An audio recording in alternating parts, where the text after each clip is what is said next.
Hi everyone, I'm Ricardo Gonçalves. This is SBS on the Money for this Tuesday, the 2nd of March 2021. It's your daily 10-minute business and finance news wrap.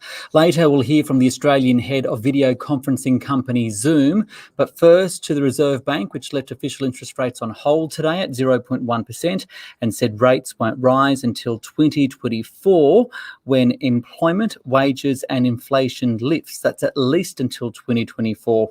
It's also prepared to expand its bond buying program if needed. For more on that, I spoke earlier with HSBC Chief Economist Paul Bloxham. Paul, no real surprises from the RBA statement today and rates on hold. What do you think's behind the RBA's thinking?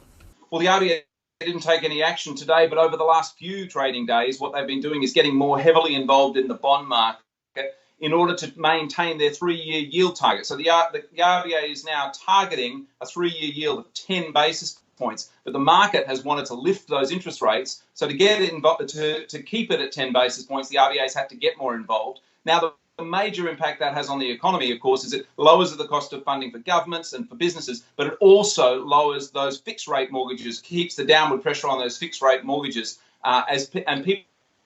more and more people are getting into those fixed rate mortgages at this point. So it's lowering the cost of funding across the board.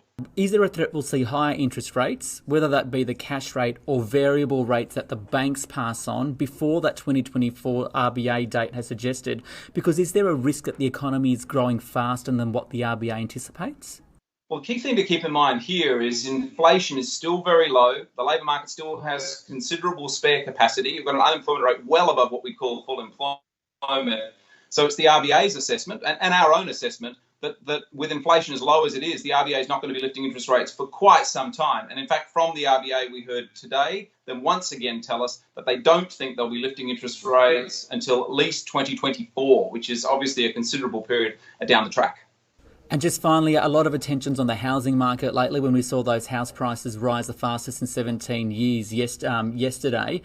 It said lending standards remain sound. So the RBA has no concerns about the strength of housing at the moment?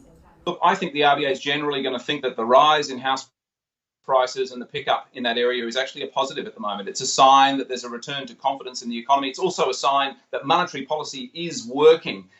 You're right, if house prices were to gain even more momentum and if there was risk to build up, speculative lending or a pickup in investor involvement, the RBA might start to get a bit more concerned, but that's not happening yet. That's somewhere down the track. And if that were to happen, it's likely that the RBA would then nudge for prudential settings to be tightened, lending standards to be tightened, rather than necessarily lift interest rates. So for now, I think they're just quite confident that the pickup in housing is actually a positive part of the story.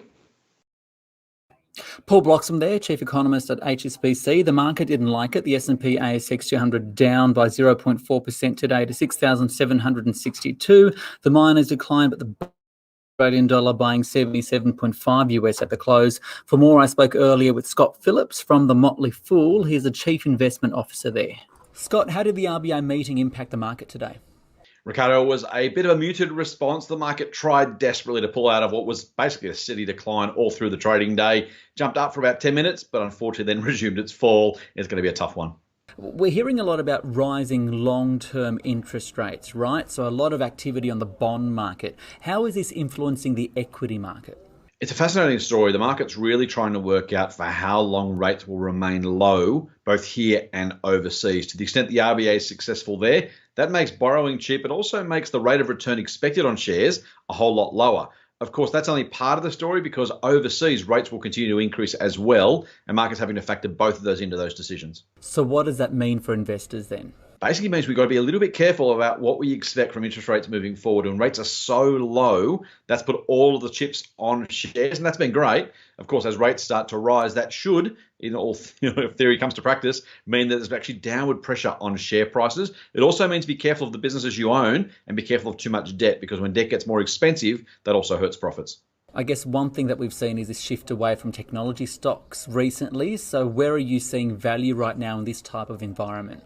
There was a real push away from tech stocks. I think it was 2020 or the end of 2020 was the time to be long tech. That really has reversed to some degree. Cyclicals back in favour, of course. The recovery economy, I think, has got a long way yet to go. That means if you can get good quality discretionary retailers, as uncool as they generally are, I think that can be a really attractive hunting ground for stocks, as well as online retailers in particular. Scott Phillips there from the Motley Fool. Now to Zoom, which has benefited greatly from the pandemic. The video conferencing company shares up 500% in the US last year, and it posted a $660 million US profit. That's up 5,000%. For more, I spoke with its Australian head, Michael Chetner. Michael, I want to concentrate on how Zoom has grown in Australia. How different does it look now? Well, from a people perspective, before the pandemic, we were around 60 people in the country, and we've grown to over 100. And a lot of those people that have joined us and onboarded on Zoom as well. Zoom's gone from a small video conferencing company to, I guess, a verb like Google. So how did Zoom leverage the pandemic? Because there are other video conferencing platforms out there. Well, Zoom had a couple of things that were going for it. I think number one is, we're easy to use. And once something's easy to use, the adoption increases significantly. And over the last 12 months, we've seen Zoom being able to bring together not only businesses and keeping businesses operating, but also bring together the social aspect of keeping in contact with family and friends. So that ease of use, the fact that it was used on mobile devices, on iPads, on laptops, and it was the same experience, and ultimately built on a cloud platform, really allowed us to provide the best experience for people using it. Obviously, there was a rising work from home trend and the use of the technology as a result in Australia. But do you think this will continue as we come out of the pandemic? Have you received any type of evidence so far to show that? I think it will continue, and we're certainly not going to be going back. I think what the last 12 months have shown us is what's actually possible. We had these limiting beliefs around technology, and now the fact that we've had to rely on them, and it's been a need rather than a want. We've seen actually a lot of innovation and creativity being driven out of the fact that it's being used. So when we go forward, the whole aspect of how we communicate, how we work is not really going to be around a physical location. It's really going to be around the outcomes of it, and what are the tools that we use, like Zoom, to be able to do that from anywhere. So as we go forward, aspects such as our other services like Zoom Phone, Zoom Rooms, Zoom Webinars will allow us to continue growing. I'm curious to know if there's, I don't know, a different way that Aussies use Zoom compared to people around the rest of the world. Well, I think the one major aspect is one that we deal with, for a long time, is the rural and regional divide between the metropolitan areas and the country areas. And reliance on technology like Zoom is even more so than we say when we compare it to other countries in Asia Pacific and globally. And the fact that we can deliver essential services like health and education through such an easy to use application like Zoom has the potential to continue to improve the way that we deliver those services. And then if you think about aspects such as delivery of social services and the limitations that a physical environment will be removed in the fact that we can do it online and on Zoom. Last year, there were a few concerns when it came to privacy and security.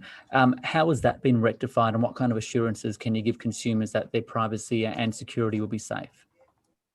Yes, well, 12 months ago, we never would have envisaged that, our platform, in terms of daily meeting participants, would go, would grow 30 times. And so with that came a spotlight on some of those aspects you mentioned around privacy and security. And at that time, we announced a feature freeze and the fact that we had a 90-day plan to resolve a lot of the community concerns that came up, and also educate the community on how to use Zoom safely.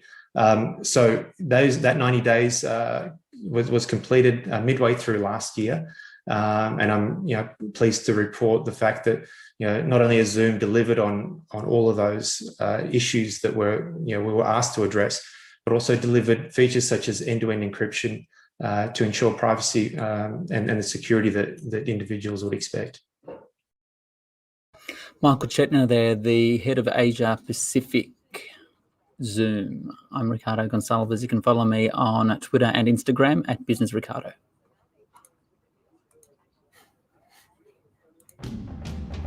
This On The Money stream is provided for informational purposes only.